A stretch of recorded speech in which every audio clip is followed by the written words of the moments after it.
Let's start now. The silence after the storm. The unthinkable has happened. The sky over Shinjuku is no longer purple. It is stained with the blood of a fallen god, Satoru Gojo. The man who carried the weight of the modern world on his shoulders lies divided in the dust. For a few seconds, time itself seems to stop. The students watching the monitors are frozen in a collective, soul-crushing scream that has no sound. But, in the world of curses, there is no time for mourning. The king of curses is at his absolute weakest, his body charred and his arm missing. This is the only window of opportunity humanity will ever have. And stepping into that window is a woman who has waited 400 years for this single moment. Hajime Kashimo isn't here to save the world, she's here to feast on the lightning. Welcome to episode 6. When the god of thunder unleashes her soul, the king must reveal his true face. Scene 1. The inherited grief. The episode opens with the reactions of the students in the control room. Yuta Akutsu's sword is vibrating in its sheath, his cursed energy leaking out in jagged, uncontrolled bursts. Meiki Zenon's grip on her blade is so tight her knuckles are white. They want to rush in, but they know the plan. "Don't look away," Kusakabe roars, his voice breaking. If we lose our focus now, Gojo's sacrifice means nothing. They watch as Hajime Kashimo descends from the sky like a fallen star. She doesn't look at Gojo's body. To her, a warrior who loses is just a part of the landscape. She only has eyes for Sukuna. She smiles, a manic, jagged expression. "You look like hell, Sukuna," she shouts over the crackle of electricity.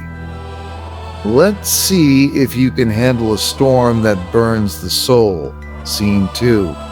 Mythical Beast Amber. Kashimo knows she cannot beat Sukuna with standard sorcery. She performs her final binding vow. Innate Technique. Genju Kohaku Mythical Beast Amber. This is a technique that can only be used once. It reconstructs Kashimo's entire body into a state that transcends human biology, allowing her to manifest any phenomenon produced by electricity. The animation here is experimental and electric. Kashimo's skin turns into a shimmering, amber-colored energy. Her eyes become twin orbs of blue lightning, and her voice becomes a layered harmony of thunderclaps. She is no longer a human. She is a sentient electrical discharge. The narrator explains the cost. Once the technique ends, Kashimo's body will break down and turn to ash. She has traded her life for 5 minutes of godhood. She lunges at Sukuna. Moving so fast, she turns the air into plasma. Scene 3. The electromagnetic cannon. The fight is a sensory overload. Kashimo doesn't just punch, she emits high-frequency waves that vibrate Sukuna's internal organs. She uses the moisture in the air to create massive electrical arcs that track Sukuna's movements. Sukuna, still recovering from the world slash and the hollow purple, is forced onto the defensive. Kashimo fires a concentrated beam of electromagnetic energy from her mouth. An electromagnetic cannon that vaporizes the line of skyscrapers behind Sukuna. Sukuna uses Kamutoki, the lightning tool he received from Yorozu, to try and absorb the shock, but Kashimo's energy is too raw and chaotic. For the first time since the fight began, Sukuna looks genuinely pressured. He realizes that his current vessel, Megumi Fushigiro's body, is reaching its limit of damage and stress. Scene 4. The ultimate reincarnation. Sukuna realizes that if he stays in this form, Kashimo might actually kill him before his wounds heal. He decides to stop holding back his true identity. He has been maintaining Megumi's appearance to mess with Gojo's emotions, but now survival is the only priority. "You've entertained me enough. Edo brat, Sukuna rasps. He triggers a full, forced reincarnation. The markings on Megumi's face begin to glow and expand. His body structure starts to shift and grow. The world around them begins to throb with a prehistoric malice. Sukuna isn't just healing, he is overriding the vessel with his original form from the Heian era. The light is so intense it blinds the camera drones. When the dust clears, the King of Curses has returned to his peak. Scene 5. The Four-Armed King. The reveal is terrifying. Standing in the crater is the original Ryomen Sukuna. He is a giant of a man with 4 muscular arms and a second face growing out of his stomach. His eyes are 4 burning pits of red fire. In 2 of his hands, he holds his cursed tools, Kamitoki the dagger and Heian the spear. This is the form that conquered the golden age of sorcery. The narrator explains that with 4 arms and 2 mouths, Sukuna can chant incantations and perform hand signs simultaneously without stopping his physical attacks. He is the perfect sorcerer.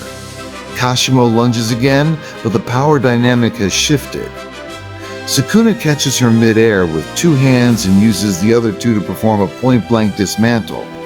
The shockwave of the slash is so powerful, it creates a canyon in the earth beneath them. Scene 6.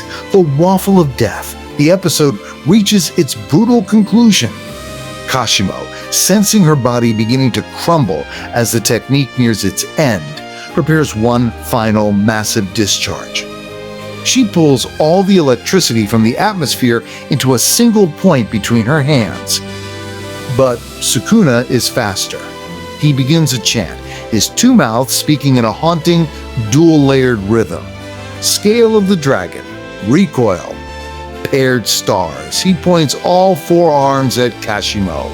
World-cutting dismantle. Instead of a single line, Sukuna releases a grid-like pattern of slashes. A waffle of invisible blades that covers the entire area. Kashimo is caught in the center. For a second, she looks at Sukuna with a look of pure respect. So this is the peak, she whispers. Her body is sliced into thousands of tiny cubes before it can even turn to ash. The god of thunder vanishes in a spray of amber sparks. Sukuna stands alone, his 4-armed silhouette towering over the ruins of Shinjuku. He looks toward the sky, sensing the next wave of challengers.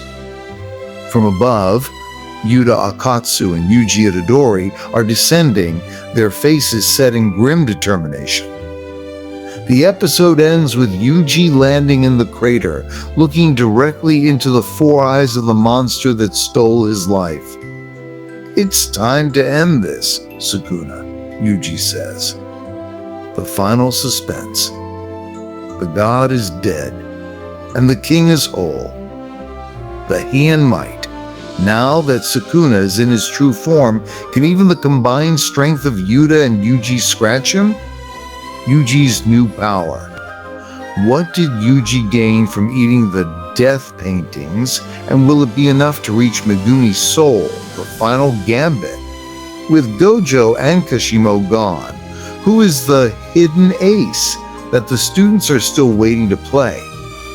If you're hyped for the ultimate tag team battle, smash that like button and subscribe. We are entering the Executioner's Sword arc.